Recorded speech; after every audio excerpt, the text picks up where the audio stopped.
আচ্ছা, আমরা দ্বিতীয় অংশে দেখি।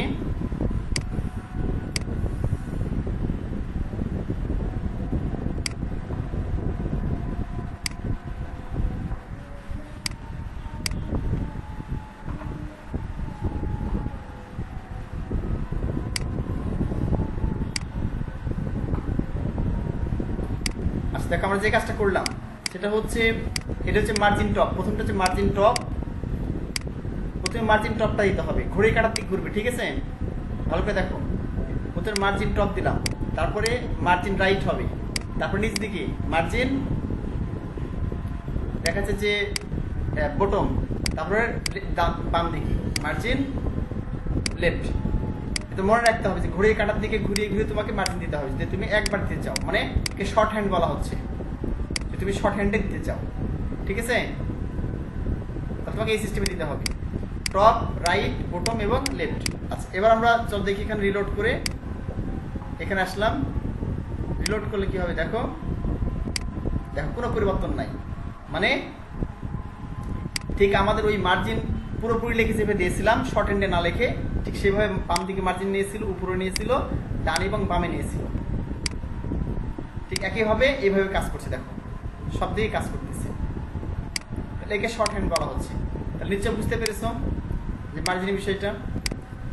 এখন দেখো, অনেক সময় দুইটা প্রপার্টি থাকে, মানে ভ্যালু থাকে, মার্জিন লেখে দুইটা থাকে, অনেক সময় তিনটা থাকে, ঠিক আছে? একটা তো শিখেছি তোমাদের, একটা হলে চারিদিকে সমান নেই, ঠিক আছে? দেখো এখানে যদি কোনো কারণে আমি ভালো করে দেখো, আমি এখানে একটা দিই মার্জিন, শুধু এই কিছুই লিখলাম না, শুধু লিখলাম মার্জিন 5 পিক্সেল, এখানে অন্যগুলো কেটে দিলাম, মার্জিন 5 পিক্সেল দিলাম, তাহলে কি হবে দেখো, আমি রিলোড করলাম, মার্জিন তাহলে নিয়েছে, কিন্তু আমি এখানে লিখি নাই, এখানে দেখো লিখি নাই, মার্জিন লেফটও লিখি নাই, মার্জিন রাইট, টপ, বটম কিছুই লিখি নাই, শুধু মার্জিন লিখেছি। মার্জিন লিখে 5 পিক্সেল লিখি শুধু, চারদিকে কি হবে 5 পিক্সেল কে নিবে। এখন দেখো, আমি যদি এখানে ডান ক্লিক করি, ইনএক্সপেক্ট এলিমেন্ট করি,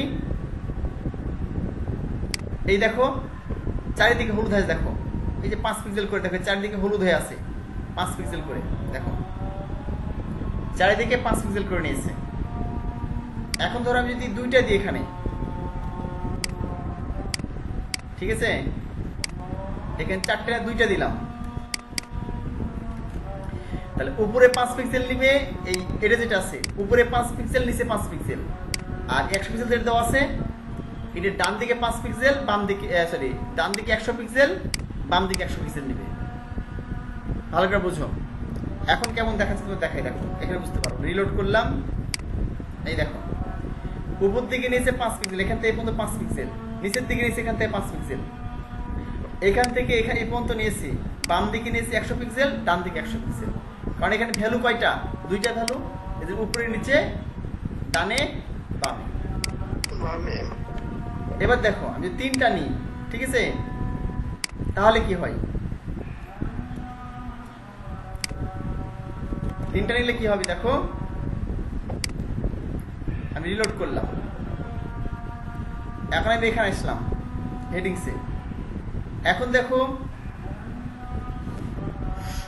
উপরে দিয়েছি 5 পিক্সেল নিয়েছে, উপরে দিকে কত নিয়েছে 5 পিক্সেল,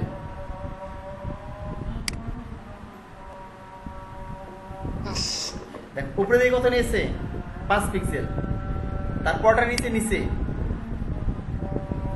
তারপরে এখান থেকে 5 পিক্সেল, 100 পিক্সেল, 20 পিক্সেল, দেখো কিভাবে নিয়েছে। আচ্ছা, দুই পাশে কত নিয়েছে, দুই পাশে 100 পিক্সেল করে নিয়েছে, নিচে নিয়েছে 20 পিক্সেল, দেখো ভালো করে দেখো, এটা প্রথমে কত পিক্সেল 5 পিক্সেল, আর দুই পাশে কত নিয়েছে,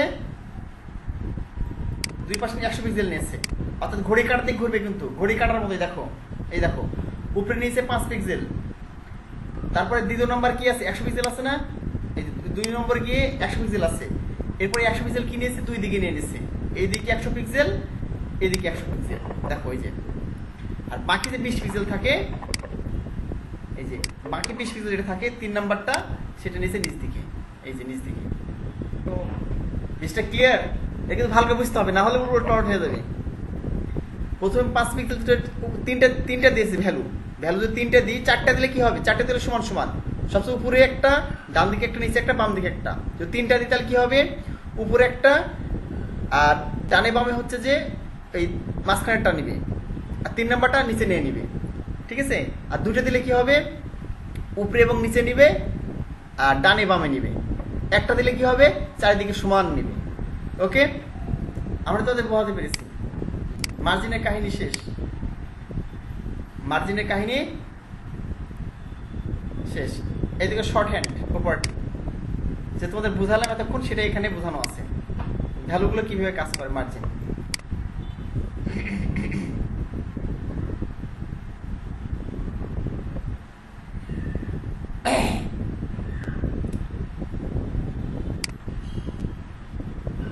এগুলো তোমাদের একটা যেগুলো আছে মার্জিন অটোটা, এগুলো তোমাদের টেমপ্লেটের সময় শিখাবো, ঠিক আছে? এই যে ইনহেরিট ভ্যালু একটা আছে না, তো বিস্তারিত বর্ণনা করলে আমার মাথায় রাখো, টেমপ্লেটের সময়টা দেখিয়ে দিব। এখন বেশি মানে পেছাতে গেলে তোমাদের জন্য ইয়ে হয়ে যাবে, মানে হচ্ছে যে ওই বুঝতে অসুবিধা হয়ে যাবে। মার্জিন কলাপস, মার্জিন কলাপস মানে মনে করো যে আমি কোনো একটা মার্জিন আগে দেওয়া আছে, মার্জিন রাখবো না, সেক্ষেত্রে মার্জিন বাদ দিতে পারি। কিভাবে? মনে করো আমার এখানে মার্জিন কয়টা? তো 4টায় দেওয়া আছে, হ্যাঁ, এবং 4টা মার্জিন দেওয়া আছে, 5 পিক্সেল, 100 পিক্সেল, 20 পিক্সেল, হ্যাঁ, 100 পিক্সেল দেওয়া আছে। দেখো এইভাবে মার্জিন চারিদিকে দেওয়া আছে। আমি কোনো মার্জিন রাখবো না একবারে। ধরো আমি নিচের দিকে আমি 0 পিক্সেল রাখবো, 0 লিখে দিলাম। এটা কোন দিকে? এটা 20 পিক্সেল কোন দিকে? এটা হচ্ছে উপরে, এটা ডান, এটা নিচে, 0 পিক্সেল রাখবো, ঠিক আছে? আমি উপরেও কোনো মার্জিন রাখবো না, এটা 0 পিক্সেল করে দিলাম। দেখো তাহলে প্রথমটা 0 পিক্সেল, উপরে 0 পিক্সেল, নিচে 0 পিক্সেল, ডানে আর বামে শুধু মার্জিন রাখবো। তাহলে 100 পিক্সেল 100 পিক্সেল করে। এখন আমি কি করলাম? এই কলাপস বলা হয়, মার্জিন কলাপস। আমি রিলোড করলাম। এবার দেখো উপরে নিচে কোনো মার্জিন নাই। দেখো হলুদ আছে উপরে, উপরে কোনো হলুদ আছে?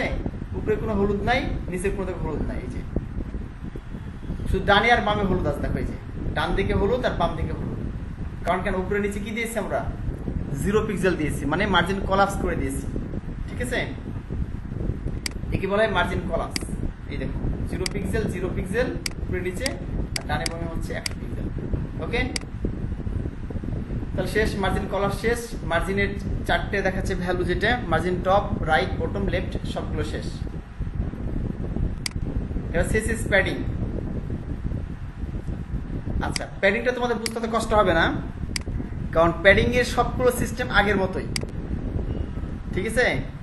প্যাডিং টপ, এই যে এখানে দেখো padding top, padding right, padding bottom, padding left, আগের মতোই। এখানেও দেখাচ্ছে পিএক্স ব্যবহার করা হয়, এখানে পার্সেন্টেজ ব্যবহার করা যায়, এখানে ইনহেরিটেন্স আগের মতোই। তবে পার্থক্য হচ্ছে মার্জিনের ক্ষেত্রে নেগেটিভ ভ্যালু আছে, কিন্তু প্যাডিং এর ক্ষেত্রে কি নেই? Negative value are not allowed, এখানে অনুমতি নাই। মার্জিনের ক্ষেত্রে নেগেটিভ ভ্যালু দিতে পারবা তুমি মাইনাস, কিন্তু এখানে মাইনাস দিতে পারবা না। পার্থক্য শুধু এখানে, ঠিক আছে? মার্জিন বাইরের দিক থেকে নেই, আর প্যাডিংটা কি হয়? ভিতরের দিকে নেয়। যেমন ধরো আমি এখানে কি করছিলাম, 4টা প্যাড দিচ্ছিলাম। দেখো 5 পিক্সেল, 100 পিক্সেল, 20 পিক্সেল, 10 পিক্সেল, ঠিক আছে? আমি রিলোড করলে কি হলো?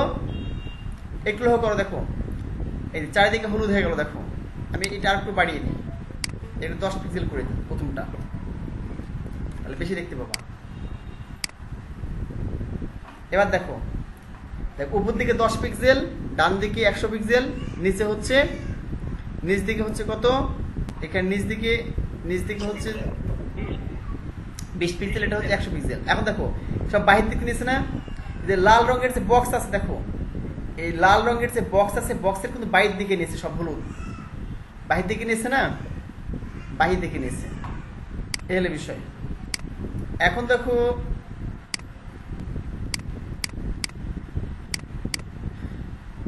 এটা আমি আগের মতোই করতে পারি চাইলে। এই যেখানে margin top 10 pixel, margin left কত? 100 পিক্সেল, মার্জিন রাইট 100 পিক্সেল, সবগুলো কি দিয়েছি? সিস্টেমে দিয়েছি।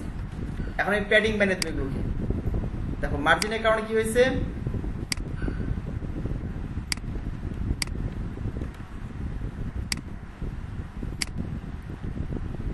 মার্জিন নিয়েছে হচ্ছে বাহির দিকে। হ্যাঁ, এবার আমি প্যাডিং দেবো এখানে, সবগুলো মার্জিনকে প্যাডিং বানিয়ে দিলাম ধরো, তাহলে তোমাদের বুঝতে সুবিধা হবে। এটা প্যাডিং লিখলাম, PADDING, প্যাডিং টপ, ঠিক আছে, এটা কপি করলাম 10 পিক্সেল। তারপরে padding left 100 pixel, padding right 100 pixel, padding bottom 20 pixel.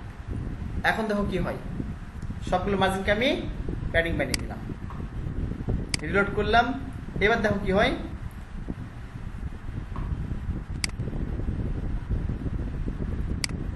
আচ্ছা এখন কি হয়েছে দেখো, এই জায়গাটা ছেড়ে দিয়েছে নিচ থেকে।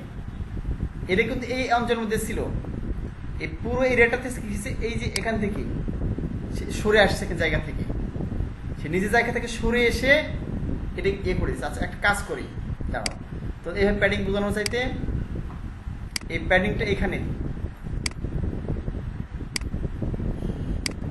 মার্জিন যা ছিল থাক, ঠিক আছে, এখানে মার্জিন যা ছিল থাক।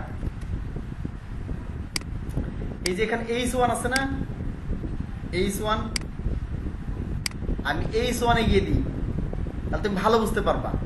হ্যাঁ, H1 এ দিলে ভালো বুঝতে পারবা যে প্যাডিং জিনিসটা কি। এখানে বক্সে ভালো বুঝতে পারছো না। H1টা কি একটু বলি তোমাদের, এই H1টা কিন্তু text, we are learning web design, এটা কিন্তু টেক্সট। H1 ডিরেক্টলি কিন্তু এই টেক্সট, ঠিক আছে, H1 ডিরেক্টলি হচ্ছে টেক্সট। বাট হেডিংটা কি, হেডিংটা কিন্তু এরিয়া। এই চারিদিকে লাল বর্ডার দেওয়া আছে না, এই পুরো এরিয়াটাকে বলা হয় হেডলাইন, কারণ এই পুরোটা ডিপের মধ্যে দেখো আছে। যদি এখানে দেখি ভালো করে বুঝতে হবে কিন্তু, এই ডিপ হেডলাইন পুরো একটা এরিয়া, অঞ্চল, সেই অঞ্চলের মধ্যে একটা লেখা আছে H1 হেডিং ট্যাগ। আমি এখানে এই H1 এর ভিতরে, এই হেডিং ট্যাগের ভিতরে একটা পি দিতে পারি চাইলে, ঠিক আছে, পি কে ঢুকাতে পারি, অনেক কিছু ঢুকাতে পারি কিন্তু। হ্যাঁ, ধরো পি যেটা আছে, এই পি যেটা আছে আমি চাইলে কিন্তু দিয়ে দিতে পারি এর ভিতরে। ধরো পিটাকে দিয়ে দিলাম, এটা নেসলাম, একে পিকে ঢুকিয়ে দিলাম এর ভিতরে, এই জোনের ভিতরে ঢুকিয়ে দিলাম। সরি, এখানে এটা ক্লোজ করে দিই। এবার দেখো এই হেডলাইন যে এরিয়া, হেডিং এর মধ্যে শুধু H1 নেই, হেডিং এর মধ্যে পিও আছে। হ্যাঁ, এখন আমি সেভ করলাম, এখানে গিয়ে রিলোড করলাম। আচ্ছা, এর ঢুকে নাই কিন্তু ভিতরে, কারণ আমরা শুধু কি করেছি, এখানে আমাদের শুধু H1 কে দেওয়া আছে।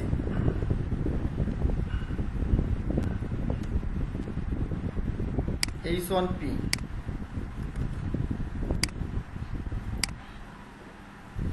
আচ্ছা বেশি জটিল হয়ে যাবে, ঝামেলা না করি, যা আছে তাই থাক। আচ্ছা এখন দেখো H1 যেটা আছে না,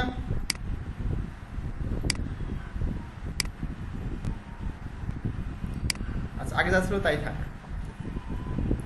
আমি ছাত্রদের খুব সহজভাবে বোঝানোর চেষ্টা করি, বুঝতে, যাতে মনে করি তাদের জন্য অসুবিধা না হয় বুঝতে।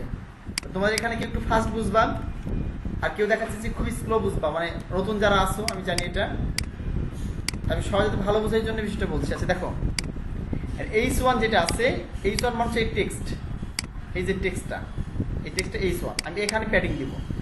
তাহলে এখানে H1 যেটা আছে না শেষে, এই যে H1, আমি এর ভিতরে আসলাম, এর ভিতরে এসে আমি এটা পেস্ট করে দিলাম।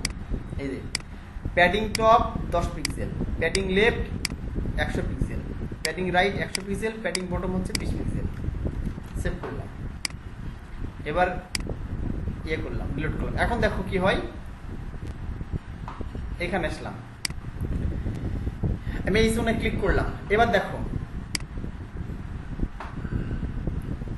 এই দেখো, এই যে এর আগে হলুদ চিহ্ন দেখেছিলাম, এখন দেখো we are learning web designing, এই যে লেখাটা আছে we are learning web designing, এই লেখাটা তার বক্সের চারিদিকে জায়গা ছেড়ে দিয়েছে। দেখো এই বক্সের চারিদিক থেকে জায়গা ছেড়ে দিয়ে একটা বেগুনি বর্ণ ধারণ করেছে। দেখো চারিদিকে এই যে বেগুনি বর্ণ দেখতে পাচ্ছ, এই যে বেগুনি বর্ণ, বাম দিকে 100 পিক্সেল বেগুনি বর্ণ, উপরে হচ্ছে যে 10 পিক্সেল বেগুনি বর্ণ padding margin, padding top, padding right হচ্ছে কত pixel, right 100 pixel, padding bottom হচ্ছে কত 20 পিক্সেল, প্যাডিং হচ্ছে লেফট হচ্ছে 100 পিক্সেল।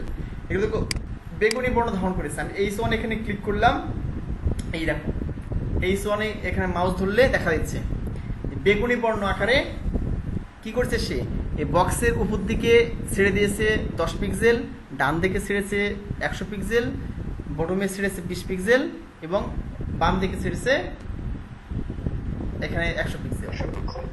এটাকে বলা হচ্ছে প্যাডিং। মার্জিন বাহির থেকে হলুদ ভাবে নেয়, ঠিক আছে, মার্জিন হচ্ছে বাহির থেকে হলুদ ভাবে নেয়, কিন্তু প্যাডিংটা হচ্ছে ভিতর থেকে জায়গা ছেড়ে দেয়, যেহেতু তোমাদের আগে বুঝালাম ক্লাসের শুরুতে, ঠিক আছে। এটা হচ্ছে মার্জিন প্যাডিং এর পার্থক্য। এখন আমি এখানে কি করতে পারি, যে প্যাডিংটা আছে আমি শর্ট হ্যান্ডে লিখতে পারি। কিভাবে, এটার মতো করি, এখানে লিখেছিলাম না, মনে আছে? হ্যাঁ,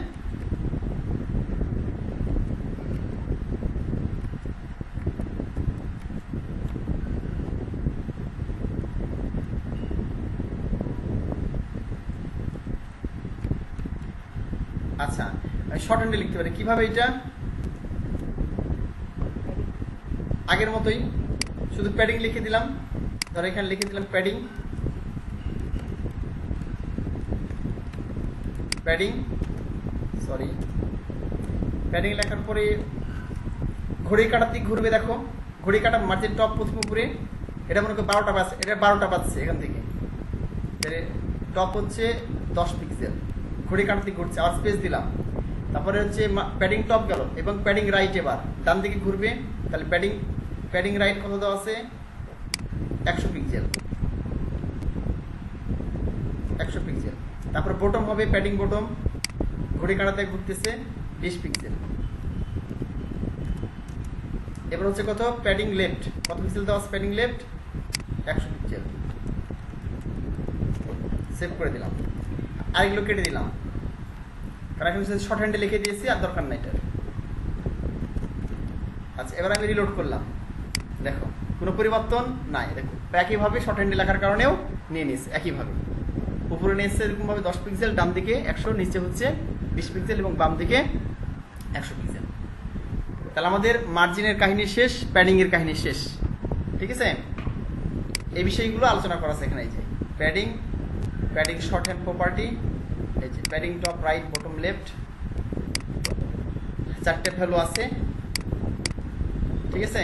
এই শর্ট হ্যান্ডে লেখা আছে, এই সিস্টেমে লিখতে পারি আমরা, এবং আমরা 3টাই লিখতে পারি, ঠিক আছে। এটা আলোচনা করলাম না। আর মার্জিনে ঠিক যেভাবে লিখেছিলাম আমরা, প্যাডিংটা 3টাই লিখতে পারি। হবে 3টে লিখলে কি হবে, এর সবচেয়ে টপে যাবে, এই যে মাঝখানে যেটা সেটা কি হবে, ডানে বামে যাবে। এই টপ প্যাডিং টপ হবে উপর দিকে, আর মাঝখানে যেটা লেখা হবে সেটা হবে কি ডানে এবং বামে, লেফট এবং রাইটে যাবে। আর এই নিচেরটা কি, 3টে থাকলে নিচে উপরে হবে, ঠিক আছে। সরি, শুধু নিচে হবে, এটা উপরে হবে, এটা নিচে হবে। ফার্স্টেরটা উপরে হবে, লাস্টেরটা নিচে হবে, আর মাঝখানেরটা ডানে বামে হবে। এটা ভালো মনে রাখবা, ঠিক আছে। প্রথমেরটা উপরে, লাস্টেরটা নিচে, আর মাঝখানেরটা ডানে বামে, ওকে। আর যদি 2টা ভ্যালু থাকে এরকম ভাবে 25 পিক্সেল 50 পিক্সেল মনে করো, তাহলে এটা উপরে নিচে হবে, টপ এবং বটম প্রথমটা, আর পরেরটা কি হবে, লেফট এবং রাইট, ঠিক আছে। আমার মনে হয় যে খুবই সহজভাবে তোমাদের বুঝিয়ে দিয়েছি, আর সমস্যা নাই বুঝতে। প্যাডিং শেষ। আচ্ছা এখন তোমাদের প্রজেক্টগুলো দেখবো, ঠিক আছে। প্রজেক্টগুলো দেখবো, সিএসএস হাইট ওয়েট খুবই সহজ বিষয়, এরকমই তোমাদের প্যাডিং। দেখো যদি প্যাডিংটা তোমার ঠিক মতো বুঝে থাকো, প্যাডিং এবং মার্জিন, সামনের দিনে হয়তো সর্বোচ্চ তোমাদের হাইট ওয়েট বোঝানোর জন্য কত মিনিট লাগবে, এই 10-15 মিনিট লাগবে সর্বোচ্চ, 10 মিনিট হয়তো হয়ে যাবে। মানে এখানে একইভাবে উইড হাইট লেখা হয়, ঠিক আছে। উইড হাইট একইভাবে এই শর্ট হ্যান্ডে লিখতে পারো, একই সিস্টেম। এখানে খুব বেশি ঝামেলা নেই। তোমাদের এটা সহ সামনের দিন আর অন্য যেগুলো সেগুলো শিখিয়ে দেবেন ইনশাআল্লাহ। এখন তোমাদের প্রজেক্ট দেখবো।